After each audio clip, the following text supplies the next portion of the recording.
Do I kiss somebody because I love them, or do I feel love for somebody after I kiss them? William James states it's not that we lose something valuable and cry because we're sad, or that we encounter a bear and tremble and run, or that we are insulted by someone, so we feel angry and hit them. Rather, we feel sorry because we cry, angry because we strike, afraid because we tremble. And he's reflecting a massive debate in the world of therapy. Do our emotions trigger off our actions? And if so, we should try and work on changing the way we feel in order to change the way we behave? Or is it actually the reverse, that our actions lead to our emotions? And if so, we actually should work on the way we live our lives, the daily routine that we have, in order to change the way that we feel. This week, Moshe outlines to the Jewish people the different types of offerings that they'll bring when the temple has been built. Which of these two options sounds more heartfelt?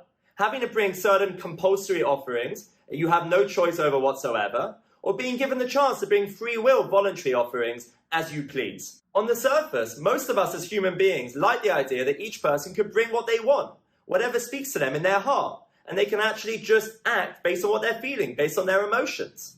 And yet God knows that even if a person in that moment doesn't really feel like bringing an offering, doing that action may actually trigger off a positive emotion for that person.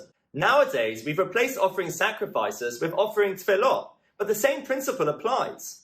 Davening, this idea of praying to God even when I'm not really feeling it, even when I'm not really in the mood, can still have amazingly positive benefits. Just because I was forced to be standing there, taking that moment to daven, taking that moment to stop my day and actually reflect, doesn't mean that I won't then benefit from it greatly. It could well be that that unexpected moment where I didn't think my davening would have any particularly beneficial results, where I didn't really feel like I wanted to daven, actually doing that act of davening triggered off a certain breakthrough for me. It triggered off a certain peace of mind, an opportunity to connect spiritually, a chance to figure something out in my life that wasn't quite going to plan.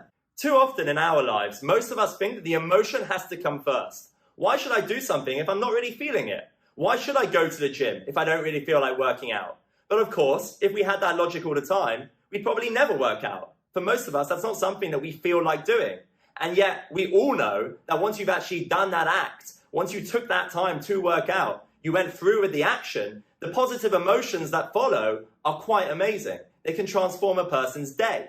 And it's the same thing when you can't be bothered to do a small gesture for someone close to you, or you can't be bothered to finish off that last little piece of work that you have to get done. You just don't feel like doing it right now. But we need to shift the mindset. We need to have a future-orientated vision where we realize it's not about if I feel like doing it right now. It's about how I will feel in the future if I do it right now. Because if we do the positive action, inevitably, the positive emotions will follow. Shabbat Shalom.